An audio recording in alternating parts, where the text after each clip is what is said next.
Rádio Stop FM 107.3. Tive uma infância muito bonita e muito boa, com grandes dificuldades também, não é? Porque vivias um período de guerra no país na altura, então, mas era aquela infância muito bem vivenciada. E como qualquer adolescente, né, que sonha sempre ser alguma coisa, alguém na vida, só que infelizmente por infortúnio perdi a minha mãe muito cedo, aos 11 anos de idade. E aos 14 anos, naquela divisão familiar, acabei por entrar muito cedo no mercado de trabalho. Num país onde vivíamos num período de guerra fratricida, no sistema de partido único na altura, entrei no mercado informal. Hoje eu vejo esses miúdos a deambularem na rua e às vezes eu busco um bocadinho a minha imagem naquela altura, não é? Só que era uma coisa mais diferente. Eu já conseguia ir a algumas empresas dentro do porto comercial. Às vezes eu digo que eu não tenho vergonha de partilhar o meu passado. Às vezes eu partilho com algumas pessoas, como o Dr. Januário, um amigo meu, que ele goza comigo, não é? Quando eu digo que eu já passei pelo mercado de rock, ele diz que é mentira, que não acredito, mas não, é verdade. Eu muito cedo comecei a vender no antigo Cala-Boca, não sei se a Jurema já ouviu falar. Não, o antigo doutor. Cala-Boca é um mercado que existia ali naquelas imediações do mercado dos Coamba, mas do outro lado, quem vem para a escola de 1 de junho, que depois foi retirado dali mandando para o Roque Santeiro, onde eu também vendi no Roque Santeiro durante muitos anos. Comprava algumas coisas do pessoal que vinha do Congo Democrático, revendia ali na avenida principal, dentro do mercado do rock, que nós chamávamos, era marginal do Roque Santeiro. Vendíamos ali e depois comecei a comprar algumas coisas e juntei um dinheiro, comecei a mandar vir coisas do Brasil também. É uma trajetória. É verdade. Tanto. Então, e fui interligando entre o mercado informal e a vida de estudante, que era muito complicado, porque só para dizer, Jurema, no meu bairro, naquela altura, não havia uma escola de segundo nível. Nós, os moradores da Petrangol, tínhamos que estudar ou no Golambande, no Rangel, ou no Golazinga, ou no Quiluanja, ou no Zingambande. Era tão difícil para que se conseguisse, ou então no 1 de junho, mas o 1 de junho, que era a Escola das Madres, é só para dizer que o 1 de junho, mas a escola que o antigo secretário-geral nacional da J, Lúter Escova, também estudou lá. Ele teve uma bolsa, quando ele veio do IS, ele contou essa trajetória dela. Só que era difícil entrar no 1 de junho, porque era muita concorrência e tu tinhas que ser muito bom para conseguir entrar na escola de 1 de junho, porque era um número muito limitado de alunos, porque a escola também era pouco e obrigava aquele pessoal todo, desde o Ogeenda, Cazenga e uma parte da Petrangol e outra parte do Quicolo. Mais tarde, com o trabalho do governo, foi feito um bom trabalho, foi inaugurado a escola que nós chamamos a Escola do Bairro dos Ossos. Olha, eu vejo alguns amigos que vivem nos Estados Unidos, que são engenheiros, emigraram, todos dois. Quando o pessoal que estudou naquela escola se forma, tem a honra de mencionar essa escola, porque daquela escola saiu muitas das pessoas que hoje eu tenho amigos procuradores, tenho colegas que estudaram comigo que são médicas do Estado Militar, que são médicas dos hospitais do Josina Machel, e nós temos essa ligação, porque a nossa sociedade era assim muito, o nosso meio era assim muito fechado, conhecíamos-nos todos, porque todos nós estudávamos ali. E a maioria dos que saímos daquela escola de Esboço, hoje eu conheço 3, 4, 5 procuradores, e o meu sobrinho também, que é professor na Universidade Agostinho Neto de Língua, ele é formado em francês e inglês, mestre em francês e inglês, então todos nós nos conhecíamos.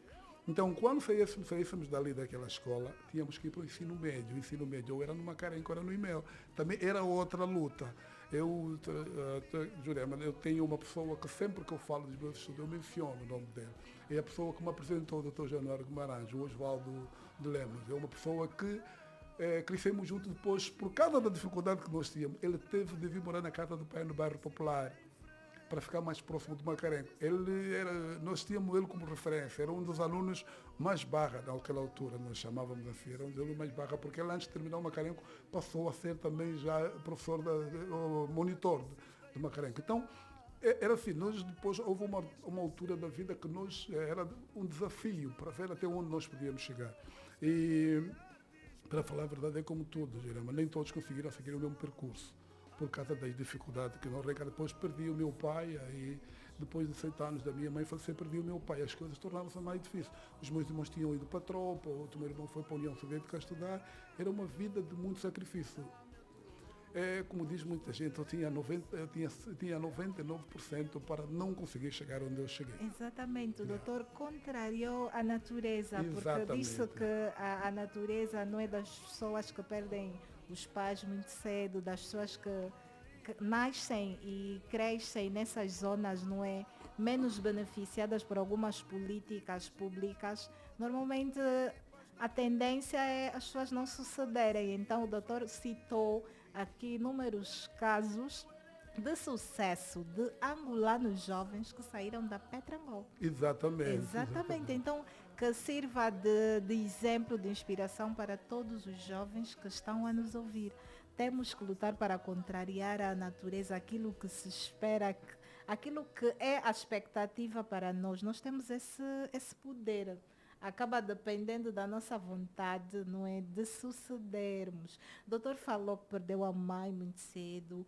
Doutor, qual é o papel que a sua família tem no seu percurso profissional? Olha, hoje, depois de perder a mãe, eu tive o suporte dos meus irmãos, porque eu tive um irmão que na altura estava na União Soviética. Meu irmão nem assistiu o funeral da minha mãe. A minha mãe estava para ser enterrada no mesmo dia em que ele tinha que viajar para a União Soviética. O meu irmão chorou, não queria ir. Meu pai disse que você tem de ir, nós vamos tratar de tudo. Ele foi, segundo o que os colegas contaram, foi o caminho todo a chorar. Ou seja, era aquilo, quando ele regressou, ele conversou comigo, disse, olha, tu tens que continuar a estudar, não podes desistir, porque eu estou aqui para te dar suporte. Esse meu irmão foi um dos grandes mentores da minha vida, uma das pessoas que, depois do regresso dele da União Soviética, ele conversou comigo, levou-me a morar com ele, foi dali onde consegui. Ele perguntou o que eu queria ser na vida. Eu disse, não, eu quero jogar basquete e quero continuar a estudar, porque ele sabia que eu sempre pratiquei desporto. Eu sempre joguei nos torneios interescolares onde eu estudei, eu tinha sempre boa referência. Eu era muito magrinho e tinha muita agilidade. Então, este percurso, este amparo que eu tive dos meus irmãos foi uma das coisas muito importantes. Como eu tive a dizer, a doutora Jurema, a minha irmã mais velha, essa que acabou por dar um AVC há 3 semanas, ela fez o papel de mãe depois da nossa mãe falecer, porque ela era a única menina na vida da nossa mãe. Então, ela pegou aquilo. E sempre que eu falo dela, eu falo assim do jeito emocional. Eu me lembro de muitas coisas que ela fazia por mim. E ela, às vezes, assim, se eu quisesse algo que eu não conseguisse comprar, ela virava costureira. Ela fazia e cozia algumas roupas para mim. Jurema, é aquele tipo de coisa que a gente não tem como pagar pelo que as pessoas fizeram, o que ela fez comigo. Eu acho que eu posso dar a ela um contentor de dinheiro, não vai ser o suficiente, não é suficiente o que ela fez por mim. Pagar, e ela sempre acreditou em mim. Na minha segunda licenciatura, ela chorou quando eu recebi o canudo. Foi há bem pouco tempo. Ela chorou, ela olhou para mim e ela falou para as filhas dela, disse, não, viu, você tinha tudo para seguir um caminho errado, mas ela não seguiu. Mas isto é verdade, porque crescer num bairro onde eu cresci, onde eu nasci, é que tu vês aquilo, achas que não tem oportunidade nenhuma. E por causa disso, eu quando comecei a ir ao Brasil, eu fui curiosamente para a favela do Alemão, no Rio de Janeiro, para conhecer como é que era a vida da favela, se era comparado ao lugar onde eu nasci, onde eu cresci. E também eu vi histórias iguais de pessoas que venceram na vida, ou seja, nascer num bairro com várias dificuldades, ela não define o que nós vamos ser na vida. Exatamente. Quem define o que vamos ser na vida somos nós, que temos que traçar o nosso percurso. E esse percurso que temos de traçar depende somente de nós, do que nós queremos. E foi dali onde eu consegui ultrapassar todas as dificuldades. Eu digo sempre, eu não vou parar de ajudar alguém, porque sempre teve uma mão no meu caminho que pode me dar a mão. E essas pessoas que apareceram no meu caminho são meus amigos de infância, que um deles depois tornou meu padrinho de casamento, porque é dali onde eu entro, deixo do mercado informal por causa dele. Quando ele foi perguntar primeiro, já estava no nível, também cresceu comigo, é meu amigo de infância, apesar de uma diferença de idade, ele ser 4 ou 5 anos mais velho de mim, mas eu tinha sempre aquela de conviver com pessoas mais velhas de mim. E ele sempre me disse, eu disse para ele, quando um dia arranjar a mulher, tu vais ser meu padrinho de casamento, por causa da força em que ele me deu. Ou seja, tudo que nós recebemos de mão de alguém, nós teremos que dar também a outra pessoa. Ou seja, nós temos que fazer o bem porque o universo acabará por conspirar a nosso favor. E tudo isso, o que eu alcancei até nos dias de hoje, foi porque sempre apareceu alguém que, de qualquer das formas, olhou para mim e disse, não, eu vou apostar-te nesta, porque eu sei que você aqui tem capacidade de vencer, porque você tem qualidades. Foi assim nesse período até onde este meu amigo chegou a me oferecer o emprego de motorista. Ele disse, pá, eu acho que tu não estás bem aí no rock. Eu disse, não estou bem no rock, eu não estou bem, agora já não venho no rock, agora sou taxista. Disse, tu já és taxista? Disse, ele foi lá para o bairro, perguntou, disse, não, ele agora é taxista, já não mora aqui, ele agora arrendou um quarto, está morando no Rangel, onde ele está a morar agora. Disse, ele foi à minha procura e encontrou-me. Olha, o Maninho, para mim, é uma das pessoas que, assim, às vezes nós pensamos que alguém que nos vai dar dinheiro é que vai nos ajudar, mas não, é aquele que nos vai dar a mão e nos indicar. É ali onde começou a minha vida. Eu digo sempre, foi por causa dele que a minha vida começou a trilhar um caminho diferente. E como é que o doutor começou a empreender de forma formal? Eu entro depois dele me arranjar esse emprego como motorista, eu vou como motorista para uma equipe e um grupo de brasileiros. Depois de 2002, quando acaba a guerra, o ano seguinte foi o ano em que começou a vir uma série de empresários para Angola. E ele trabalhava com uma série de entidades e que precisavam de um motorista para fazer uma apresentação na FILDA. E eu conheço bem Luanda. O facto de ter nascido e crescido aqui e a vida de taxista ensinou-me a conhecer Luanda de les a les. Eu vim bairros a nascer porque eu conhecia bem Luanda. Então, ele disse, não, eu tenho um amigo que conhece bem Luanda, ele consegue chegar na FILDA. A FILDA na altura funcionava ali no Kazenga, onde funcionava a FILDA. Olha, foi dali onde a minha vida mudou. Eu fui como motorista de um grupo empresarial brasileiro. Eles são de São Paulo, de São José do Rio Preto, município de Penápolis, que eu já tive a honra de conhecer. E fiquei motorista naquele período da FILDA. Quando se diz que na FILDA aparecem algumas oportunidades, isto é verdade. Eu sou beneficiário destas oportunidades que a FILDA concede. Apesar que foi alguém que me indicou para ser motorista, eles foram alugaram um carro ali na Rentacar. E aquele período que eu andei com eles, quando terminou o período da FILDA, eles foram para o Brasil. Depois ligaram para mim, a partir de lá viram o meu desempenho, o meu comportamento, a minha lealdade. Eu sou uma pessoa muito leal. Eu tenho um defeito, eu não sei se é defeito ou é uma qualidade, mas eu sou leal à pessoa que estiver comigo, como chamam os brasileiros.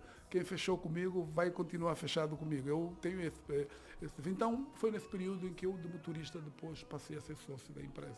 E ao longo do percurso, acredito que teve grandes vitórias e momentos de auge. Pode partilhar alguns? Tive grande vitória, foi no momento em que eles depois conversaram comigo, depois eles regressaram do Brasil, conversaram comigo, perguntaram se eu queria ser sócio da empresa. Eu disse sim. E qual é a porcentagem que tu querias? Se não, que vocês me oferecerem, eu aceito. Eu já estava ali, mas eles quando foram embora, alguma coisa dentro de mim disse, eu sei que eles um dia vão me contratar, eu também não vou voltar mais para o táxi. Eu falava isso todos os dias comigo, porque eu já continuava a estudar. Fui retirado do Macarena que mandaram pelo Aldalar. E eu disse, não, eles têm que voltar. Mas quando eles foram, eu tive que voltar de novo a fazer táxi, porque senão não tinha como ir para a escola, tinha que suportar alguma necessidade. E também naquela altura já tinha recebido a minha primeira filha, que graças a Deus está a estudar Direito em Portugal. E quando eles regressaram, ligaram para mim e disseram, Pedro, nós estamos aqui, vamos reunir aqui no Hotel Trópico. Fui ao Hotel Trópico, apresentaram uma proposta, foi dali onde começou a minha parceria. É uma empresa Líder Mac, lá no Brasil, em São José do Rio Preto, em São Paulo. Eles abriram uma filial aqui em Angola. Depois mandaram para lá para conhecer a empresa e fazer uma formação de como eu deveria fazer o marketing da empresa aqui em Angola.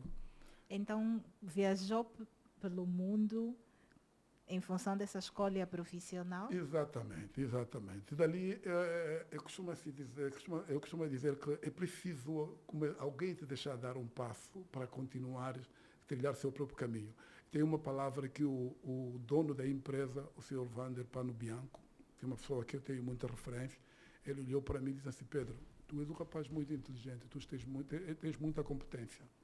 Estuda que você um dia vai servir melhor o seu país. Porque o seu país vai ficar... Por que ele disse aquilo? Ele tinha acabado de chegar em Angola 1 ano depois da guerra terminar. Ainda havia aqueles resquícios de guerra em 2003. Certo. Então ele andou comigo até Benguela, eu fui a conduzir até Benguela, fomos até Benguela, voltamos para abrir lá uma sucursal da empresa, uma filial da empresa, e ele pelo caminho foi me falando isso. Eu falei, Jurema, eu quando terminei a primeira licenciatura, eu mandei as fotos para ela, quando terminei as minhas pós-graduações, depois voltei para o Brasil para ir visitá-los, eles ficaram orgulhosos de mim, porque ele sempre acreditou em mim. Então, a partir daquele período foi aparecendo outras. Eu fui já abrindo a mente, depois a empresa não teve que parar por causa do financiamento, as coisas não estavam a correr bem, criamos alguns investimentos aqui, eu representava a empresa aqui em Angola, trazíamos produtos de alimentação a partir do Brasil e fornecíamos aos supermercados Jumbo e Intermarket, eu é que ia lá negociar os preços, foi dali onde eu comecei a apanhar traquejo de como é o negócio internacional. Então, é uma das coisas que também me motivou a fazer o curso de Relações Internacionais.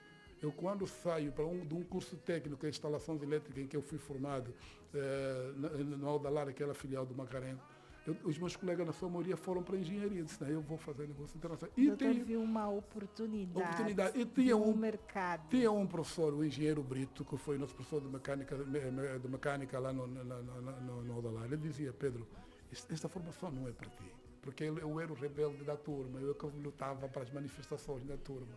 O diretor Pacavira, que era o diretor do Aldalar, e o doutor Abel Bento, eles olhavam para mim e falaram, esse aluno é indisciplinado. Então o engenheiro Brito conversou comigo, foi dali onde eu saí. Ele disse que quando me viu na televisão como comentador, ele disse a mulher dele, esse rapaz foi meu aluno.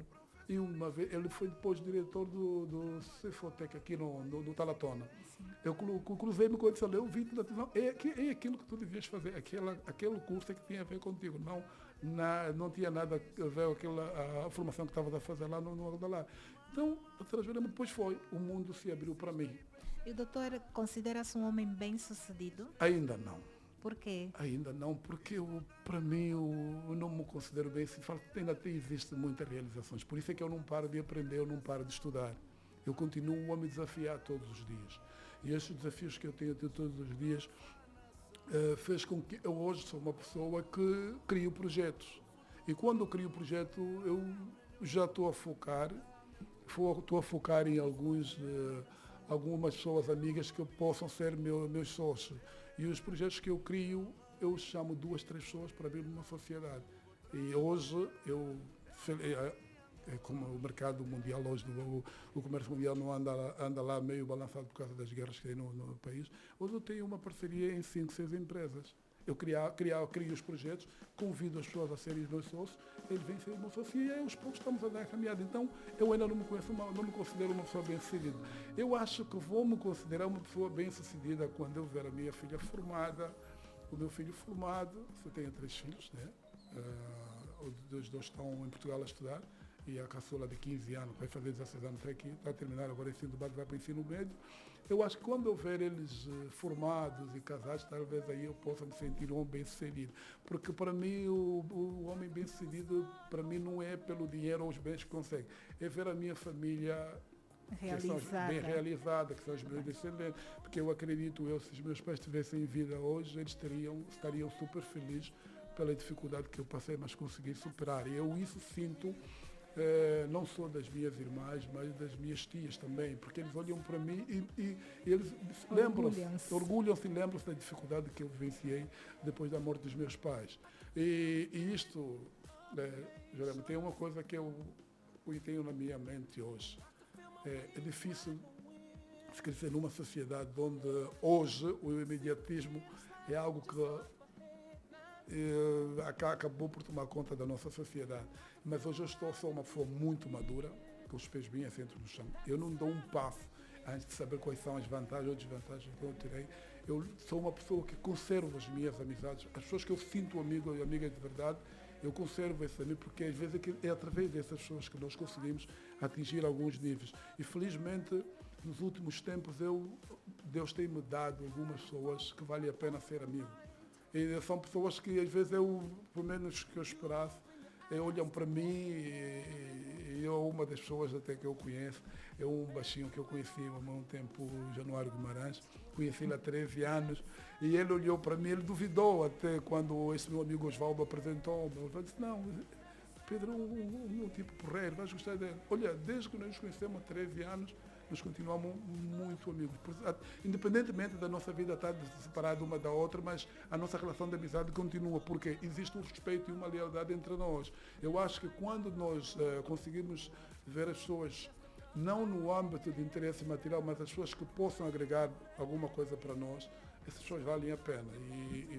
Tanto o Osvaldo, porque é uma pessoa que eu sempre falo da minha vida, porque ele teve uma ligação direta na minha vida durante muitos anos, desde a minha adolescência, e o Januário, que apareceu 13 anos atrás na minha vida, são pessoas que podemos não estar juntos, mas se eu lhe ligar, pá, eu preciso que me dás uma orientação, o que acho que eu posso fazer? Não, Pedro, vem ter comigo, tens que fazer isso, fazer aquilo. Eu acho que são esse tipo de amizade que nos dias de hoje a gente já não encontra. Então, eu sempre lutei. O meu falecido pai dizia assim, meu filho, inimigo nós temos todos os dias, mas amigo dificilmente a gente vai ter. Então, quando tiver um amigo, procura conservar o máximo possível, porque o mundo não está bom. E eu digo, meu pai falava isso, meu pai morreu em 1992, aproximadamente 33 anos. Morreu 3 meses antes dos conflitos em Luanda. Então, esse meu percurso todo, eu ainda não me considero uma pessoa bem-sucedida. Muito bem. O caro ouvinte deve conhecer Januário Guimarães, da Ficha Técnica. É o nosso boss. Saudações, ele que está por cá, está aqui a ouvir o programa ao vivo. Saudações ao Dr. Januário, que está aqui a ser reconhecido pelo Dr. Pedro Moreira. Dr. Pedro, vamos passar às questões relacionadas ao tema. Qual é o processo para a criação de um negócio? Sim, o processo para a criação de um negócio primeiro, na minha opinião, é fazer um estudo de viabilidade do negócio e tentar compreender o negócio, como é que ela funciona. Eu falo isso porque uma das empresas que eu sou sócio, eu tive de ir ao Sonho. Fiquei 15 dias no Sonho. Não conheço ninguém no Sonho, não tenho família lá, mas eu sei que era ali onde eu podia ir buscar alguma coisa que tinha a ver com aquilo que eu queria empreender. Era uma empresa prestadora de serviço na área petrolífera. Depois eu fui lendo que a Petromar tinha despedido algumas pessoas lá e que soldadores bons na área de pipeline viviam lá. Eu fiquei lá 15 dias. Cheguei, aluguei fiquei um quartinho ali, fiquei 15 dias, fiz o levantamento. Quando eu saí de lá, eu tinha a ideia formatada e fiz os bolsos, fiz o projeto todo e criei a empresa. Pedi ao sócio meu estrangeiro, que é um muito amigo, tenho como irmão. Eu disse para eu fui ali, eu não tenho capital para abrir essa empresa, mas eu quero que tu sejas sócio da empresa e tu ficas com 50%. Mas tu vais me dar quanto? Vou dar 50% ou 50%. Vamos trabalhar no género. Então nós primeiro devemos fazer o estudo de viabilidade, fazer o levantamento do mercado para saber se por acaso o negócio que queres abrir tem alguma relevância no mercado, qual é as vantagens e desvantagens que vai ter. Se realmente existe uma necessidade. Os riscos que vais passar, porque assim, todo negócio tem um risco. Se nós não tivermos consciente do risco, acabamos por desistir. Doutor, como é que funciona a questão da internacionalização? Quando falamos do comércio internacional, estamos a falar do que exatamente? A internacionalização, hoje nós estamos a falar, é uma interligação entre o empresário local com o estrangeiro, ou então entre parceria entre Estado ou privado com outros Estados. Porque nos negócios internacionais ela é tão vasta, porque é que eu fui fazer uma pós-graduação nesta área? Por causa da minha licenciatura em Relações Internacionais. Porque Relações Internacionais tem tudo a ver com o mercado, com negócios internacionais, porque o pessoal formado nesta área, ela pode trabalhar na área do intercâmbio internacional dos ministérios, que são os departamentos que foram criados para intercâmbio internacional. A maioria dos ministérios públicos, das instituições públicas que têm os ministérios, eles têm esse departamento de intercâmbio internacional. Como também se pode trabalhar nas organizações internacionais, ou seja, nas agências da ONU, a OMS, e a OMC, a Organização Mundial de Comércio, e outras instituições. Mas quanto à questão do privado para o negócio internacional, é através de parcerias com outras empresas internacionais, ou seja, levar a marca da tua empresa para o exterior baseado dentro do marketing. Eu também fiz uma pós-graduação em marketing porque sabia que para entrar no negócio internacional, tu tens também que fazer, tens que ter um conhecimento de marketing internacional, marketing da empresa em que tu vais levar os nomes. Na maneira em que existe departamentos que tratam de engrandecimento do executivo do seu país para fora, os negócios internacionais também têm essa parceria. Por isso é que nas instituições de Estado, nas embaixadas, tem uma pessoa que representa a área de comércio, a área econômica, e a pessoa que vende a imagem para o estrangeiro, para atrair investidor para o país de onde ele representa na diplomacia. Então, no negócio internacional, ela vem nesse aspecto, fazer com que a empresa possa atingir âmbitos internacionais, através de marketing, da troca comercial entre o nacional com outras empresas estrangeiras. Doutor, qual é a importância de networking? Luanda tornou-se a segunda capital africana de língua oficial portuguesa, albergar a cimeira e US Angola. Qual é a importância deste evento e por que nós devemos nos abrir para a internacionalização? A importância deste evento, felizmente, eu tive a oportunidade de estar lá na abertura, não é? E compreendi mais ou menos, porque era um processo que eu vinha acompanhar a visita do ex-presidente, do atual presidente João Lourenço, e ao atrair aqui o grupo de empresários, o governo americano para o investimento no corredor do Lobito, eu já idealizava que um dia Angola tinha que organizar uma conferência. Depois já percebi-me, de alguns canais, que o governo tem feito algumas reuniões com empresários, a Câmara de Senadores norte-americano, que é a Câmara de Comércio norte-americano, que é a ICC também, uma instituição que trata da ligação entre o comércio americano e o comércio e os países africanos, que é a Corporation Council, que é uma das instituições que a Embaixada dos Estados Unidos tem até também aqui a sua representação. Então, esta conferência que se está a realizar agora, esse evento, ela vai fazer com que empresários americanos possam ter agora relação com empresários angolanos, essa parceria que se procura ter, porque o empresário angolano ainda tem um mercado muito limitado, que é o mercado português.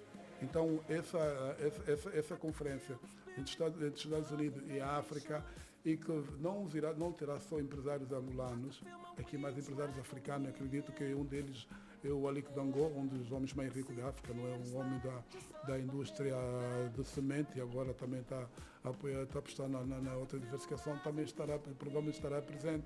E esta conferência ajudará com que empresários angolanos possam ter essa ligação com empresários africanos, já que atingiram o mercado mundial, e os empresários americanos, que precisam ter essa cooperação. Ou seja, o empresário angolano irá ganhar muito nesta conferência por causa da parceria e a internacionalização das suas empresas. Doutor, quais são os desafios reais para quem pretende empreender e tem o sonho de internacionalizar? Eu estou aqui a falar da aquisição de investimentos estrangeiros, como é que funcionam as operações das empresas angolanas com esses múltiplos países, toda essa oportunidade, como é que alguém vai conseguir gerir? Olha, para a internacional, uma empresa primeiro tem que se começar a fazer um trabalho de casa. E o trabalho de casa passa-se de organizar melhor a empresa, procurar vencer primeiro o mercado interno, que é um desafio enorme por causa da crise mundial que se vive. Por isso é que nós vemos muitas empresas a fecharem, né? Porque algumas pessoas acabam por não conseguir atingir o auge por causa da dificuldade que se vive. Então, para chegar até este caminho da internacional empresa, primeiro tem de procurar, a cada dia que passa, ganhar o mercado interno. E ganhar o mercado interno, fazer com que tenha o produto, ou então o meio, o mercado, ou a área onde a empresa funciona, fazer com que a mesma empresa possa ganhar protagonismo, depois procurar parceria internacional. A procura de parceria internacional, onde nós começamos a internacionalizar a empresa, ou seja, pegar parceiros dos outros países, empresários dos países, trazer para Angola, indicarem para esta é a área onde tu podes investir e eu quero uma parceria contigo. e qual é a possibilidade de nós entrarmos aqui nesta parceria. E também este é o produto que eu produzo aqui na minha terra, são os minerais que eu exploro aqui na minha terra, a minha empresa produz isso. Eu quero exportar os produtos que eu produzo internamente para o seu país. Como é que é o teu mercado? Eu consigo concorrer com os empresários internos? Qual é a oportunidade que eu possa ter tendo uma filial, uma representação lá? Ou seja, é um processo que é muito desgastante para algumas pessoas com quem eu converso, alguns estrangeiros que são meus amigos e que têm o mercado angolano, que trouxeram as empresas deles aqui, e alguns amigos meus também que eu tenho que conseguem levar os produtos para fora. Então é uma luta enorme. Assim, não é, a vida de empresário é uma vida muito difícil, muito dura. Doutor, no nosso contexto, é possível viver como empreendedor em Angola? Olha, a doutora Jurema, agora a doutora me pegou. Se é possível viver, eu acredito que sim, é possível viver. O doutor vive os resultados desse investimento que faz agora nessas ainda empresas? Não, agora ainda não, porque é um processo que eu sei que consoante o tempo eu vou ganhar o mercado, porque eu acredito porque em todas as parcerias onde eu entrei, eu fiz o levantamento, fui conversado com algumas pessoas. Doutora Jurema, tem uma coisa, em nenhuma das instituições que eu criei, depois chamei parceiro, eu não fiz lance de mero acaso. Eu fui primeiro saber qual é a vantagem do mercado, quais são os lucros, quais são os riscos da empresa não ter sucesso, quais são os prós e os contras do mercado atual. Disseram, Pedro, o que tens de fazer aqui é tu seres muito persistente, não desistir. Eu sou uma pessoa muito persistente, eu sou muito resiliente, eu nunca desisto naquilo, eu nunca perco, eu digo sempre, eu tenho uma palavra do Nelson Mandela que eu utilizo, eu nunca perco, eu simplesmente ou aprendo ou ganho, nunca perco. Então, é preciso ter essa persistência todos os dias, todas as horas que acordar para poder atingir o sucesso. Doutora, o tempo aqui no Caminhos do Sucesso é mesmo precioso. Correto. Quando se diz que o tempo é dinheiro, estou a falar desse programa. Imagino que o caro Vitor queria ouvir muito mais do Dr. Pedro Moreira. Eu também, a conversa estava aqui a crescer positivamente, mas nós vamos já terminar. Doutor, quais foram as lições aprendidas ao longo do caminho? Deixa aqui as tuas palavras de sabedoria para o ouvinte. Eu digo para as pessoas o que eu falo para os meus filhos: resiliência, persistência e nunca desistir. E todos os dias entregar a Deus aquilo tudo que nós fazemos. Todos os dias que nós levantar da cama, dobrar o joelho e dizer assim, eu coloco sempre uma palavra no meu story. Preciso acreditar e dizer para si mesmo, se eu conseguir mudar a minha mente, eu posso conseguir aquilo que eu quero. É que as pessoas têm que ser persistentes, não desistir. E eu digo não desistir em nenhuma parte da vida é fácil. Tudo que nós tentamos fazer é difícil. Nós é que temos que ser resilientes e persistentes. O que eu dou aconselho a muita gente é não esperar que tenha de ter um emprego pelo Estado, mas criar a sua própria empresa. Por mais dificuldade que tiver, vai ser empreendedor. É difícil? É, mas as pessoas conseguem e ter uma capacidade de adaptação com a situação que se verá viver a cada período do nosso país. Exatamente, ficaram aqui as palavras de sabedoria do Dr. Pedro Moreira. Nós chegamos à final da análise da temática proposta para hoje, criação e gestão de negócios internacionais, tudo o que você precisa saber sobre esta área. Muito obrigada pela partilha de conhecimento, Dr. Pedro. Nós estamos naquele momento de marketing. Doutor, tem um minuto para deixar as suas redes sociais, os seus contactos. Como é que as pessoas podem solicitar os serviços do Dr. Pedro? Pedro Moreira é o meu nome do Facebook. O meu número de telefone. Eu às vezes tenho receio de dar por causa de algumas situações que temos vivenciado, não é? Mas no Instagram também é pedro.moreira@gmail.com. Eu até agora acabei de seguir também o programa Caminho de Sucesso agora no Instagram, né? Porque eu nem sabia da existência da página. Então eu estou aberto para as pessoas que quiserem partilhar comigo algumas experiências. Doutora Jurema, eu vou aproveitar aqui e dar uma força a um rapaz com quem eu fiz escola na Faculdade de Direito, que era um dos melhores alunos da turma, que eu considero ser sócio do escritório de consultoria jurídica e que é meu sócio hoje. Ou seja, eu pude mostrar para ele que é possível fazer. E felizmente estamos a caminhar. Então, Muito um abraço bem. à doutora Nilson. Nós vamos terminar com o hino da vitória. Qual é a música da vida do doutor? Eu sou um fã do Bangão. Bangão, qual é a música? Kibuikila. Kibuikila. Bangão. Muito bem, nós chegamos à final do programa Caminhos de Sucesso, um programa feito por jovens para jovens sonhadores. Na sua 13ª edição, muito obrigada, caro ouvinte, por ter partilhado esse momento especial comigo. Conto consigo na próxima edição, já sabe, todas as terças-feiras, entre as 18 e as 19 horas. Trabalhou com muito profissionalismo uma vasta equipe de profissionais. A direção foi de Januário Guimarães, a supervisão foi de Luís Abílio Manuel, a coordenação editorial de Ossana Inglês, a redação e conteúdo de Crisnara Delgado, a produção e realização de Albertina Gouveia, a sonoplastia de Felipe Candondo, ao comando da técnica Jordão Domingos e a voz serena que comunicou com muita satisfação e carinho é de Jurema Quiosa, conhecida por ser a melhor professora de Angola, vocês já sabem.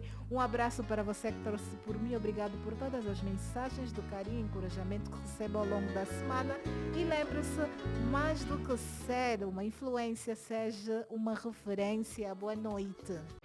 Rádio Stop FM 107.3.